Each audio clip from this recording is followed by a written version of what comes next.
제게 다이의 대모험은 여러가지 의미를 가진 작품입니다. 처음 이 작품은 타이의 대모험이라 소개되어 다이는 졸시에 창시 개명을 당했는데요. 이유는 다이란 이름이 영어로 죽는다는 뜻을 가진 다이와 발음이 같기 때문에 심의에 문제가 생길 것 같아서 그렇게 했다고 합니다. 다만 해석판에서 주인공의 이름이 타이였던 것에서 미뤄볼 때 이미 사람들에게 잘 알려진 해석판의 이름을 그냥 갖다 쓴 것이 아닐까 생각돼요. 하지만 사람들이 원작의 명칭을 점점 중요시하게 되면서 드디어 다이의 대모험이라는 이름으로 정식으로 소개되게 되었죠. 이 작품은 인기 게임 드래곤 퀘스트를 소재로 한 만화로 관련 작품 중 최고의 완성도와 인기를 자랑합니다. 그런데 드래곤 퀘스트를 대표하는 이 장편 대작은 원래 장기 연재 계획도 없었던 단발성 프로젝트였다고 해요.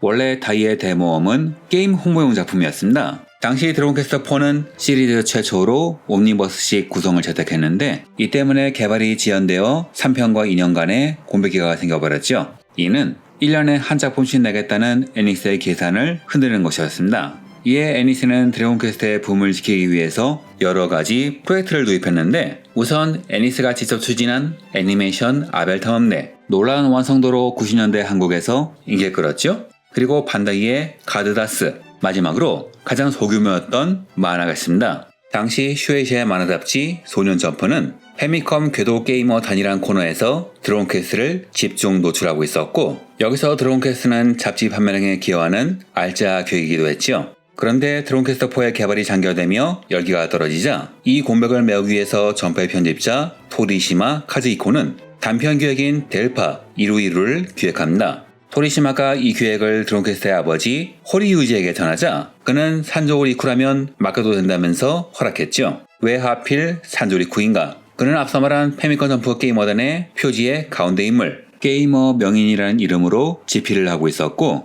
게임 필자였던 호리와 같이 일한 경험이 있었기 때문입니다. 즉 거물에게 글솜씨를 인정받은 거죠. 그리고 이렇게 실린 첫 단편은 당당히 앙케이트 1위를 했고 이는 산조리쿠를 제외한 모든 사람들을 패닉에 빠뜨렸습니다. 왜냐? 산조는 자신의 작품이 1위였으니 좋았겠지만 편집부 입장에선 자신들의 작품이 단편, 그것도 게임 홍보용 만화에 밀린 셈이니 기분이 좋을 리가요. 그리고 또 한 사람, 당황한 사람이 있었는데 바로 그림을 담당한 이나다 코지였습니다. 그는 장기연재를 하기 위해서 여러가지 단편을 실었지만 단편의 반응은 하나같이 미묘했었죠. 그런데 오리지널은 안 먹히는데 홍보용 만화가 1위? 당연히 혼란이 올 수밖에 없었습니다. 그리고 이 상황을 조용히 지켜보는 사람이 있었죠. 델파 이루이루와 예상외에 데이트를 하자 토리시마는 둘을 설득해서 3회 분량의 파일럿 다이 폭발을 연재합니다. 델파 이루이루가 기본적인 틀만 잡았다면 다이 폭발은 장기 연재를 위한 캐릭터 설정을 넣었는데 이것이 좋은 반응을 얻으면서 정식 연재가 결정되지요. 또한 호리유지도 단편에 크게 만족하며 산조에게 자유롭게 해도 된다면서 정권을 부여했습니다. 즉 만화의 내용을 원작자에게 검토받을 일이 없어진 거죠. 그리고 이런 자유도는 호리는 물론 드래곤 퀘스트 확장에 큰 도움이 됩니다. 이후엔 일단 스포일러가 있으니 청취에 주의하시기 바랍니다. 다이의 대모험은 다른 점프 만화와 다른 특징이 있었습니다. 기존 작품들이 앙케이드의 반응, 인기작의 히트를 조립해서 연재가 되었다면 이 작품은 처음부터 드래곤 퀘스트라는 틀이 있었기 때문에 애니메이션처럼 시리즈 구성을 도입했죠. 산조는 연재 전 이미 전체 흐름을 설계하고 10화에서 20화 단위로 목표 지점을 설정한 뒤 이를 역산하여 인상적인 에피소드를 재배치했습니다. 왜냐하면 점프는 첫 연재 후 10주간의 앙케이트 결과를 본 후 순위가 낮으면 4주간의 유예를 주고 연재를 종료시켰기에 그 인기 투표에서 계속 살아남기 위해서였죠. 여기서 칭찬하고 싶은 것은 산조의 방식이었습니다. 작품 최고의 인기를 넘어 훗날은 자신의 주인공인 화생자도 낸 아방. 산조는 아방을 이 작품의 로켓 스타트를 위한 도구로 설계했죠. 일반적인 점프 만화라면 이 정도 인기 캐릭터는 작품 마지막까지 살아남게 되지만 아방은 제자들을 위해 희생하며 등장 몇 주 만에 사라지고 말죠. 정확히 말하면 첫 장기 연재 에피소드인 용사의 가정교사에서 등장한 후 10주차 에피소드인 대모험을 시작해서 퇴장합니다. 그의 이름, 아방 그 자체가 방송 프로그램의 도입을 의미하는 아방 타이틀에서 유래한 것이죠. 이렇게 10주 만에 강렬한 스타트를 끊는데 성공한 산조. 문제는 후폭풍이었습니다. 정식 연재가 시작되면서 편집부에 예상하지 못한 사태가 터집니다. 아방의 인기가 너무 좋아서 편집부의 펠레터가 넘쳐났던 것이죠. 보통이라면 점프 스타일상 죽일 것도 살리겠지만 산조는 이 펠레토에도 아랑곳 없이 아방을 죽였죠. 그러자 항의 업소가 폭주했다고 합니다. 하지만 결과적으로는 앙케이트 상위 장기 연재 체제에 본격적으로 돌입하죠. 산조는 이미 이를 예상한 듯 장기 연재를 위한 여러가지 장치를 마련해놨습니다.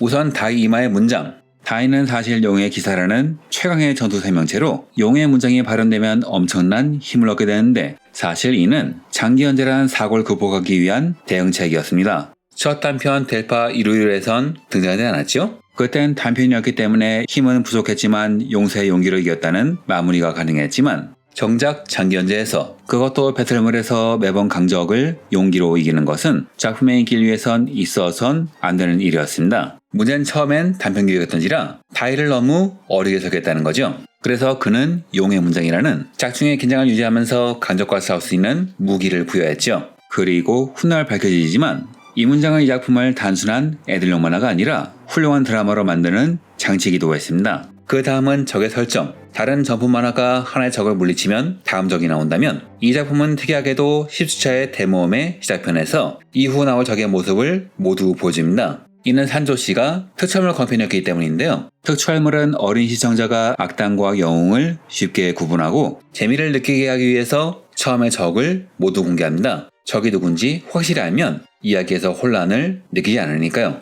또한 캐릭터들의 과감한 준비 동작들은 대단한 기술이 나온다는 것을 시각화해서 쾌감을 극대화하는 것은 물론 아이들이 기술을 따라하면서 놀 수 있게 만들었죠. 또한 다이의 성장 서사도 훌륭했습니다. 그는 선한 마음으로 사람들을 구했지만 자신들이 모르는 용의 힘을 본 사람들은 공포에 떨었죠. 초인기작 드래곤볼의 손오공이 흔들리지 않는 굳세한 의지를 갖고 있었다면 다이는 초인적인 힘을 가졌기에 사람들에게 경원시당하며 갈등하는 입체적인 캐릭터였죠. 즉 아이들도 이해할 수 있는 구조로 아이들이 이해하기 어려운 정신적 성장을 그려낸 겁니다. 또한 앞서 말했듯 드라마를 세련되게 만드는 장치이기도 했죠. 이렇게 철저하게 계산한 산조. 하지만 완벽한 계획은 깨지라고 있는 법. 산조에게 예상치 못한 압박이 들어옵니다.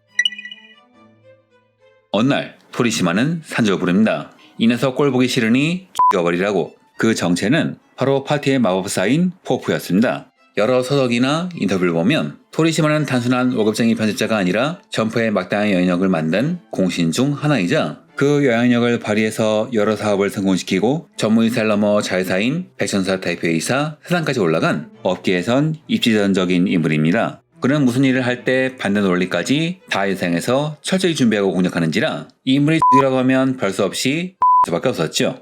크로코다인과 흉켈 등 잇따른 강자가 나오면서 작품의 인기가 올라가던 시점에서 포프의 모습을 보면서 독자들은 포프를 빼라고 엽서를 보냈다고 합니다. 그리고 어느 날 토리시마 포프를 버리라고 하죠. 일반적으로는 그의 말을 들으면 작품이 희사하기 때문에 그의 말을 듣는 것이 정답이었을 겁니다. 또한 이나다 코지도 같은 생각이었지만 산조는 이에 반대했다고 하죠. 포프는 독자의 시선에 맞춘 주인공이다. 평범하기 그지없는 그가 성장하는 과정이 연재가 계속되면서 매력이 될 것이며 그렇게 죽일 수는 없다면서 반대합니다. 드래곤볼에서 가장 약한 크릴린이 프리즈를 해치우는 광경을 상상해보라면서 말이죠. 일들은 토리시마는 네가 무슨 일을 하고 싶은지 알겠다면서 포프를 죽이라는 편집부의 압력에서 보호해줬다고 하죠. 그리고 산조의 작전은 제대로 먹혔습니다. 다이의 아버지 바란과의 전투에서 포프는 다이를 지키기 위해서 자폭합니다. 또한 이미 죽었음에도 마법을 써서 타이를 보호하면서 인간에게 실망했던 바란에게 큰 충격을 주지요. 이는 인간에게 절망했던 바란이 마음을 돌리기 시작한 계기였습니다.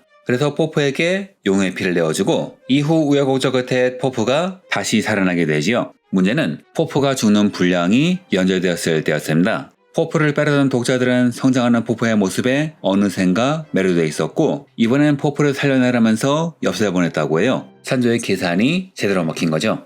비겁한 겁쟁이가 결국 대마도사라는 기존 직업 체계를 뛰어넘는 자신만의 칭호를 만들어냈을 때 산조가 처음부터 목표로 했던 인간의 성장이라는 주제가 포프란 캐릭터 안에서 완성된 겁니다. 이렇게 포프는 작품을 넘어서 만화사 역사에 걸쳐 인간의 마음과 인간의 성장을 상징하는 희대의 캐릭터가 되었죠. 저도 이 작품에서 포프를 제일 좋아합니다.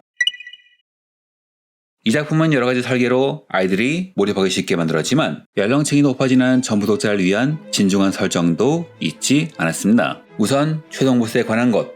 처음에 모든 적을 다 보여줬으니 마지막 보스는 번이 되겠지만 산조는 킬번이란 캐릭터, 미스트 번이란 캐릭터를 만들어서 진짜 대마왕의 정체를 추리하게 만들었죠. 그리고 미스터 번이 번의 건강한 육체를 빌려 쓰는 충신이라는 설정을 넣어서 번이란 캐릭터가 한 번 더 강해지는 요소를 추가해서 독자들에게 충격을 준 겁니다. 왜냐면 그때까지 드래곤 퀘스트는 늙은 마왕이 변신해서 젊은 본 모습이 나왔거든요. 즉 산전 이를 알고 원작 팬들의 허를 찌르는 반전 요소를 넣은 겁니다. 또한 처음에는 비겁한 악역이었던 헤들러는 다이와 싸우며 무인으로 각성하는 입체적인 묘사로 이 작품에 서서히 깊이를 더했습니다. 또한 마트리프는 작중의 여러 사건을 어른의 언어로 깔끔히 정리하면서 이 작품이 유치해지는 것을 막는 데 성공했죠. 이런 산조의 전략은 훗날 큰 힘을 발휘하는데 현재 드래곤 퀘스트는 팬층이 나이가 들어 어린 유저가 거의 없는 게임이 되었죠. 그래서 아이들을 끌어들이기 위해서 다이의 대몸을 리메이크하는데 1991년도에 방송국 개편과 예산 문제로 방송 도중에 강제 종료된 이 작품이 편당 5천만원이란 건담을 초월하는 예산하에 만들어진 이유는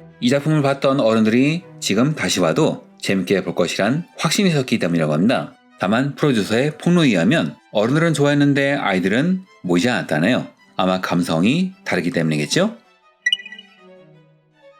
이 작품은 일본에서 엄청난 인기를 끌었으며 오히려 원작인 드래곤 퀘스트에도 영향을 주었습니다. 원래 드래곤 퀘스트는 물리 기술이 없었는데 아방스트러스 덕분에 6편부터 물리 스킬인 채술이 도입되었으며 궁극마법 메드로와는 포포 팬들에게 인상을 강하게 남겨 오히려 7편, 10편, 그리고 11편에 역으로 도입되었습니다. 또한 검의 상태로 주인의 생존을 알 수 있다던가 전직했을 때 시각적 효과가 바뀌는 것도 다이의 대몸에서 온 것이죠. 덕분에 다이의 대몸은 단순히 게임의 만화가 아니라 독립된 드래곤 퀘스트로 인정받을 수 있었습니다. 다만 개인적으로는 아쉬운 면도 존재하는데요. 원래 산조 리코의 구성에는 마계 편이란 후속편이 있었습니다. 이는 마지막 화에서 5년 뒤 지상에 남겨진 포프가 다이를 찾는 내용으로 대마왕 버언과의 결전 후 실종된 다이는 마계로 넘어가 전계, 지상, 마계를 잇는 진정한 용사로 거듭난다는 이야기죠. 하지만 결국 마계의 편은 연재되지 못했는데요. 일단 공식 발표는 아니고 인터뷰뿐이지만 가장 현실적인 원인은 그림 작가 이나다 코지의 건강 문제였습니다. 모험왕 비트 휴재 때 다이의 대모험 장기 연재 이후 건강이 나빠졌음이 밝혀졌으며 실제로 회복 후에도 모험왕 비트를 개간지인 점프 SQ에 연재했을 정도로 건강 상태가 좋지 않다고 합니다. 즉 주간 연재는 불가능했다는 거죠. 여기에 더해 마계편을 그릴 경우 파워 밸런스가 무너질 가능성도 있었다고 합니다. 사실 이 작품은 밸런스가 한번 흔들리는 바람에 헤들러, 아방 등 여전의 용사가 한꺼번에 부활하는 사태가 벌어지기도 했는데요. 일부 팬들의 입장에선 기쁜 전개였겠지만 저 같은 팬은 아방의 장엄한 최후가 희석되는 것 같아서 조금 아쉬웠어요. 또한 마계편을 그린다면 버언보다 강한 적인 명령왕 벨도와 싸우게 되는데 버언과 싸움에서 한계를 보인 동료들이 벨도와 싸우는 것은 쉽지 않다. 이런 판단하에 연재는 무산되었다고 합니다. 다만 산소씨는 연재가 무산된 것이 안타까웠는지 애니메이션 제작팀에 부탁해 피로라가 이동 조문으로 마계로 돌아가는 장면을 넣어서 마계편의 가능성을 남기기도 했죠. 다이의 대몸은 우정, 노력, 승리란 가치를 훌륭히 구현한 왕도 만화의 정석입니다. 그리고 그 인기는 지금까지 여전한 것인지 현재 슈에히아의 V점프에 연재 중인 스피노프 아방과 오금의 마왕이 호평받으며 언젠가는 마계편이 연재될 것이란 희망을 주고 있지요. 저도 작가분이 무리하지 않는 한도 내에서 연재되길 바라며 이번 영상은 마치겠습니다.